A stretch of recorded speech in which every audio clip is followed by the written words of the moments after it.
दोस्तों, अगर आप एक कंजर्वेटिव इन्वेस्टर हैं और फिक्स डिपॉजिट्स में इन्वेस्टमेंट करते हैं या एनएससी किसान विकास पत्र में इन्वेस्टमेंट करते हैं, तो आज की डेट में आप देख रहे हैं कि इंटरेस्ट रेट जो है वो बहुत कम है।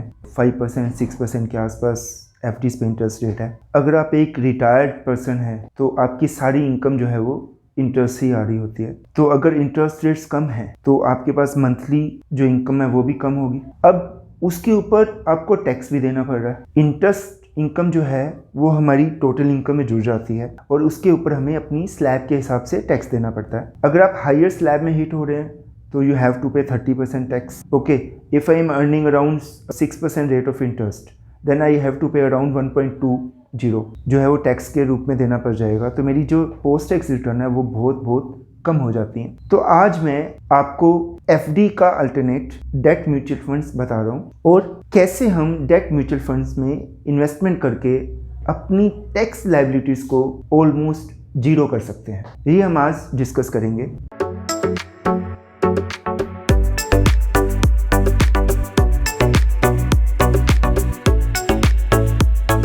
सबसे पहले हम ये जानते हैं कि डेट म्यूचुअल फंड्स क्या होते हैं। क्या ये एफडी से बेहतर है? क्या ये एफडी का अल्टरनेट हो सकते हैं? What is the safety features available in debt mutual funds और कैसे ये टैक्स एफिशिएंट हैं, ये भी हम जानेंगे। म्यूचुअल फंड्स में डेट म्यूचुअल फंड्स कैटेगरी में डिफरेंट स्कीम्स आती हैं, जैसे कि जो कुछ स्कीम्स जो हैं कॉर्पोरेट बॉन्ड्स में इन्वेस्टमेंट करती हैं, कुछ स्कीम्स पीएसयू बॉन्ड्स में इन्वेस्टमेंट करती हैं, कुछ स्कीम्स गवर्नमेंट सिक्योरिटीज़ में करती हैं, कुछ स्कीम्स जो है वो डिफरेंट मतलब कॉम्बिनेशन ऑफ सिक्योरिटीज़ में इन्वेस्टमेंट्स करती हैं और इनकी ड्यूरेशन भी डिफरेंट होती है। आप अपने ज़रूरत के हिसाब से 3 साल 5 साल 10 साल के लिए जैसे भी आपकी ज़रूरत है आप डेट म्यूचुअल फंड्स में इन्वेस्टमेंट कर सकते हैं और डेट म्यूचुअल फंड्स आपको एफडी से बेटर रिटर्न भी प्रोवाइड करते हैं। In most of the cases यहाँ पर आपको अराउंड 1% 8% जो है एफडी से ज़्यादा ही ब्याज मिलता है। आप अपने रिस्क एपिटाइट के हिसाब से और कितने साल के लिए आप इन्वेस्टमेंट करना चाहते हैं रिसर्च करके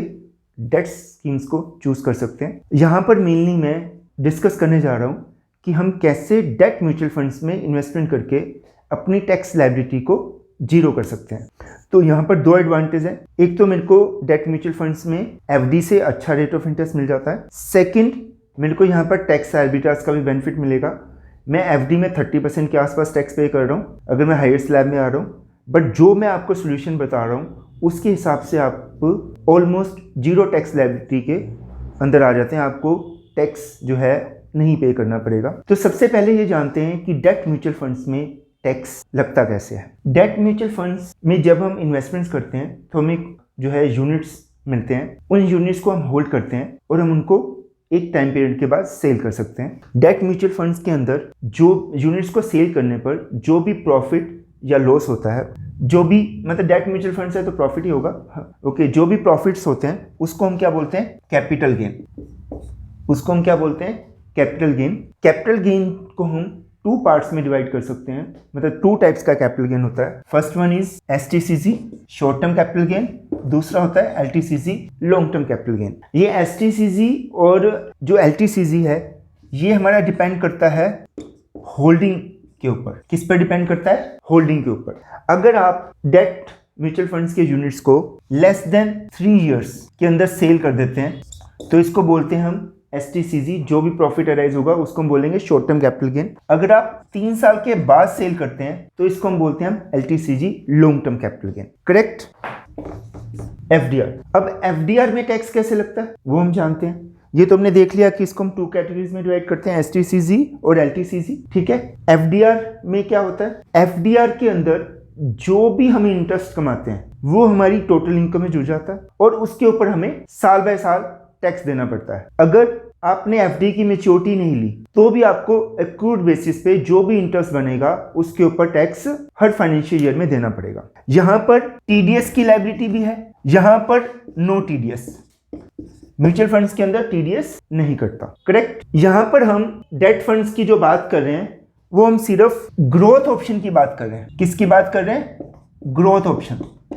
आपने जो भी पैसा इन्वेस्ट करना है वो ग्रोथ ऑप्शन में करना है। मैं यहां पर डिविडेंड ऑप्शन की बात नहीं कर रहा। तो यहां पर टीडीएस नहीं कटेगा, यहां पर टीडीएस कटेगा और जो भी मेरी इनकम होगी वो मेरे को एनुअल बेसिस पे अपनी इनकम में जोड़ के उसके ऊपर टैक्स देना पड़ेगा। सपोज करो कि आपने 50 लाख रुपए इन्वेस्ट करे, करेक्ट। मान लो 6% का इंटरेस्ट है पर एनम, तो आपको एक साल में कितना इंटरेस्ट मिलेगा, दैट इज 3 lakhs, ठीक है। अगर आप 30% की स्लैब में हिट हो रहे हो तो आपका इसके ऊपर टैक्स कितना बन जाएगा, 90,000 रुपए, ठीक। उसके बाद एजुकेशन सेस, दैट इज 4%, तो दैट कम्स टू 3,600। तो टोटल टैक्स लायबिलिटी कितनी होगी एक साल की, 93,600। अब यहां पर हम कहते हैं कि डेट फंड्स में अगर हम 3 साल तक स्टे करते हैं तो हमें एलटीसीजी अराइज होता है, ठीक है। और ये कब अराइज होता है, जिस साल में हम यूनिट्स को सेल करेंगे। यहां पर साल बाय साल एक्रूअल बेसिस पे हमें टैक्स नहीं देना पड़ता। टैक्स हमें कब देना है, ओनली व्हेन आप सेल करेंगे, ठीक है। यूनिट्स को जब आप बेचोगे तो उसी फाइनेंशियल ईयर में ही टैक्स देना है, चाहे आप 2 साल के बाद बेचो, चाहे आप 4 साल के बाद बेचो, चाहे आप 10 साल के बाद बेचो, आपको ईयरली बेसिस पे डेट म्यूचुअल फंड में टैक्स नहीं देना। अगर हम ये मान के चलें कि हम 3 साल के लिए एफडी को स्टे करते हैं, 3 साल के बाद हम एफडी की मैच्योरिटी लेते हैं, तो हमारा 3 साल के अंदर टोटल टैक्स कितना चला गया, दैट कम्स टू अराउंड 2,80,800। तो 2,80,000 रुपए के आसपास आपकी 3 साल में टैक्स लायबिलिटी बन गई। अब हम देखेंगे कि जैसे मैंने आपको बताया कि इस वीडियो का पर्पस क्या है कि हमको इस टैक्स लायबिलिटी को जीरो करना है, जीरो। तो कैसे करेंगे, आइए सबसे पहले देखते हैं एसटीसीजी। एसटीसीजी में हमने क्या जाना, एसटीसीजी कब अराइज होगा, जब 3 साल से पहले हम यूनिट्स को सेल कर देंगे, करेक्ट। तो अगर मान लो कि मैंने यूनिट्स को 3 साल से पहले सेल कर दिया तो मेरा क्या अराइज हो रहा है, STCG, short term capital gain. अगर short term capital gain arise होगा तो जिस भी साल में हम बेचेंगे उस साल में जितना भी प्रॉफिट हो चुका है हमारा, वो सारा का सारा मेरी टोटल इनकम में ऐड हो जाएगा, ओके। और मेरे को फिर स्लैब के हिसाब से टैक्स देना पड़ेगा।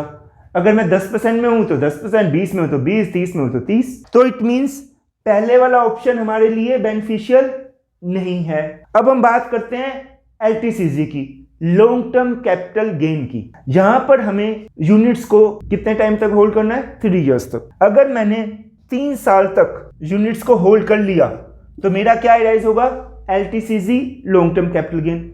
अब यहां पर टैक्स का रेट क्या है और क्या बेनिफिट्स है। अगर मैं 3 साल तक इसको रखता हूं तो गवर्नमेंट मेरे को इन्फ्लेशन का बेनिफिट देती है। किसका बेनिफिट देती है, इन्फ्लेशन का।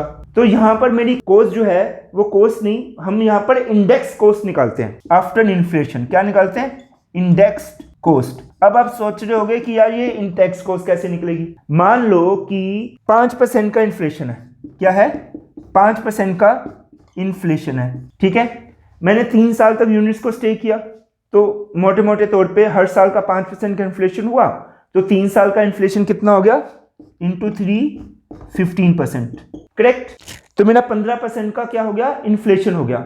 मेरी कॉस्ट कितनी थी, 50 लाख की, ठीक है। अब इस 50 लाख में मैं 15% इन्फ्लेशन जोड़ दूं तो 15% इन्फ्लेशन कितना हो गया, 50 लाख का 7,50,000। तो टोटल मेरी इंडेक्स कॉस्ट बन जाएगी 50 लाख प्लस 7.5, तो 57.50 लाख, ठीक है। तो इनकम टैक्स के हिसाब से मेरी इंडेक्स कॉस्ट बनेगी 57.50 लाख। मान लो मेरा rate of interest almost same है, ठीक है। यहां पर भी मैं क्या कमा रहा हूं, 6% के हिसाब से कमा रहा हूं। कितने कमा रहा हूं, 6% के हिसाब से। तो 3 साल में हो गया सिंपल इंटरेस्ट के हिसाब से 18%, 6 इंटू 3, हम ये मान लेते हैं राउंड फिगर में कि हमें 20% का प्रॉफिट हो गया, ठीक है। तो 50 लाख रुपए के ऊपर 20% का प्रॉफिट कितना हुआ, 10 लाख का हमारा प्रॉफिट हो गया। तो 50 प्लस 10, 60 लाख हो गए। हमारी कॉस्ट क्या है, 57.5 लाख। 60 माइनस 57.5, तो मेरा इनकम टैक्स के हिसाब से प्रॉफिट क्या बनेगा, 60 lakh minus 57.50 lakh index cost, तो दैट इज 2.50। अब इनकम टैक्स क्या कहता है कि अगर आपका एलटीसीजी है डेट म्यूचुअल फंड के केस में, तो आपको टैक्स कितना देना है, एट द रेट 20%। जहां पर स्लैब रेट एप्लीकेबल नहीं है, आपको जो टैक्स देना है वो 20% के हिसाब से देना है। तो 2,50,000 के ऊपर मेरा टैक्स कितना हो गया, 20%, दैट इज 50K। अगर एजुकेशन सेस जोड़ दूं 4% तो वो हो गया 2K, 2,000। तो मेरा टैक्स कितना बन गया, 52K, 52,000। यहां पर 3 साल में टैक्स कितना बन रहा था? 2,80,800। यहां पर टैक्स कितना बन रहा है after taking the inflation benefit और reduce tax rates? That is 52K। Correct. अब आप कहोगे कि वीडियो तो आपने शुरू करी थी कि आप टैक्स लायबिलिटी को जीरो कर दोगे। अब मैं आपको इस टैक्स लायबिलिटी को यह बताता हूं कि कैसे जीरो करेंगे।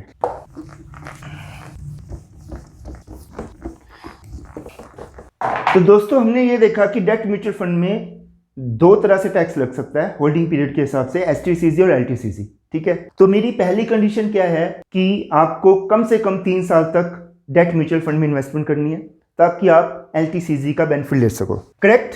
अब LTCC में टैक्स का रेट क्या है? 20% और मोर देन 3 ईयर होना चाहिए। करेक्ट। अब यही पैसा हमने 50 लाख रुपीस इन्वेस्ट कर दिया डेट म्यूचुअल फंड के अंदर। अब मैं इस टैक्स लायबिलिटी को जीरो कैसे कर सकता हूं? जीरो कैसे करूं? इसको करने के लिए आपको मेरी सेकंड कंडीशन क्या माननी है? आपको जो है ये पैसा इन्वेस्ट करना है बिफोर 31 मार्च 22।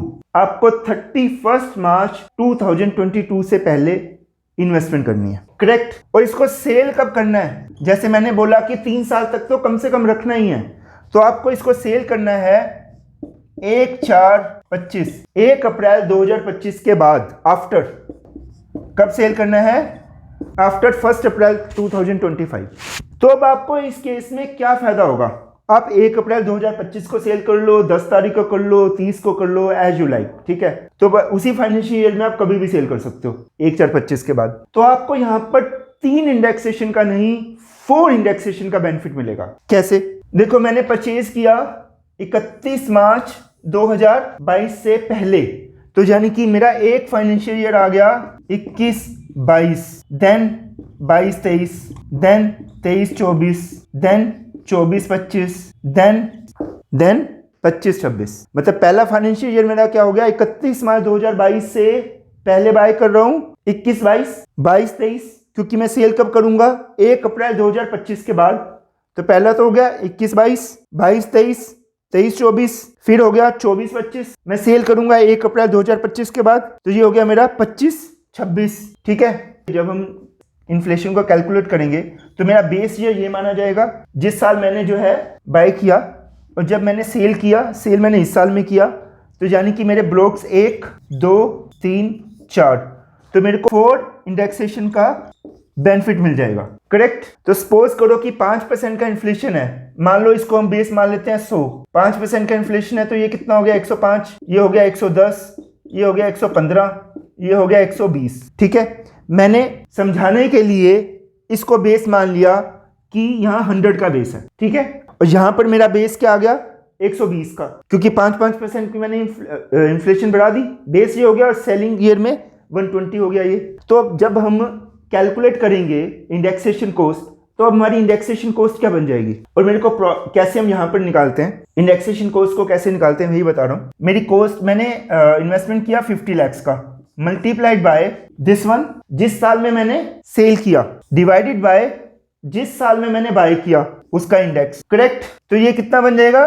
60 लाख। कैलकुलेशन के लिए हम क्या करते हैं? जिस साल में हमने बाय किया उस साल का इंडेक्सेशन, और जिस साल में हमने सेल किया उस साल का इंडेक्सेशन। उस सेल वाला इंडेक्सेशन ऊपर आ जाएगा, बाय वाला इंडेक्सेशन नीचे आ जाएगा, और जो हमने पैसा इन्वेस्ट किया वो इधर आ जाएगा। तो 50 × 120 डिवाइडेड बाय 100, तो ये मेरा इंडेक्स कॉस्ट बन गया 60 लाख का। अब मेरी कॉस्ट क्या थी? 50। ठीक है, बट इंडेक्स कॉस्ट कितनी होगी? 60। अब हमने 6% का रेट ऑफ इंटरेस्ट एज्यूम किया था, तो मान लो कि 3 साल 1 महीने के बाद मैं इसको सेल कर देता हूं, तो 4 इंडेक्सेशन का बेनिफिट हो गया। ऑलमोस्ट क्या हो गया? 6 × 3 18, तो 20% के आसपास का मेरा प्रॉफिट हो गया। कितना हो गया? 20% का प्रॉफिट। तो 50 लाख रुपए मैंने इन्वेस्ट किए, 20% का मेरा प्रॉफिट हो गया, तो प्रॉफिट के बाद ये कितने हो गए? 60 लाख। कितने हो गए? 60 लाख। ठीक है, और मेरी इंडेक्स कॉस्ट क्या आई? 60 लाख। तो मेरा प्रॉफिट लॉस क्या हो गया? 60 lakh sale value minus index cost 60 lakh, that is 0। अब इनकम टैक्स के हिसाब से कोई भी इनकम जनरेट नहीं करी मैंने, दैट इज 0। तो मेरी टैक्स लायबिलिटी यहां पर क्या बन जाएगी? 0। तो अगर मैं 31 मार्च 2022 से पहले डेट फंड्स में इन्वेस्टमेंट करता हूं और 1 अप्रैल 2025 के बाद इसको सेल करता हूं, तो मेरे को 3 की बजाय 4 इंडेक्सेशन का बेनिफिट मिलेगा। जब मेरे को 4 इंडेक्सेशन का बेनिफिट मिलेगा तो मैं अपनी टैक्स लायबिलिटी को ऑलमोस्ट 0 कर सकता हूं विद दिस एग्जांपल। ठीक है, इस एग्जांपल में हमने ये माना है कि मेरा जो रेट ऑफ इंटरेस्ट जो मेरे को मिल रहा है वो 6% है और मैंने इन्फ्लेशन को क्या माना है, दैट इज 5%। तो मैंने इन 2 एजम्पशंस के साथ आपको ये क्लियर किया है कि हम 4 इंडेक्सेशन के बेनिफिट के साथ अपनी टैक्स लायबिलिटी को डेट म्यूचुअल फंड्स में इन्वेस्टमेंट करके ऑलमोस्ट 0 कर सकते हैं। जबकि अगर यही पैसा मैं एफडीज में इन्वेस्टमेंट करता हूं, फिक्स डिपॉजिट्स में इन्वेस्टमेंट करता हूं, वहां पर पहला कॉन्सिक्वेंस हर साल टैक्स देना पड़ेगा, हर साल इनकम माननी पड़ेगी, टीडीएस भी कटेगा। ठीक है, तीसरा वहां पर मेरे को अगर मैं 30% की ब्रैकेट में आ रहा हूं तो मेरे को ऑलमोस्ट 2,80,800 रुपए का टैक्स देना पड़ रहा है 50 लाख की इन्वेस्टमेंट पे। बट यहां पर मेरा टैक्स ऑलमोस्ट 0 हो गया। करेक्ट, तो मैं अपनी पोस्ट टैक्स रिटर्न्स को बढ़ा सकता हूं डेट म्यूचुअल फंड्स में इन्वेस्टमेंट करके। तो दोस्तों, आई थिंक ये वीडियो आपको पसंद आया होगा। आप डेट म्यूचुअल फंड्स में इन्वेस्टमेंट करके पोस्ट टैक्स रिटर्न को बढ़ा सकते हैं। और दोस्तों, डेट म्यूचुअल फंड्स में इन्वेस्टमेंट करके आप कितना टैक्स बचाने जा रहे हैं, आप कमेंट सेक्शन में जरूर लिखें। इस वीडियो को आप अपने दोस्तों के साथ, रिलेटिव्स के साथ शेयर कीजिए ताकि वो भी टैक्स आर्बिट्राज का बेनिफिट ले सकें। और इस वीडियो को ज़्यादा से ज़्यादा शेयर करें, चैनल को सब्सक्राइब करें ताकि आपको नई वीडियोस के नोटिफिकेशन मिलते रहें। थैंक्स।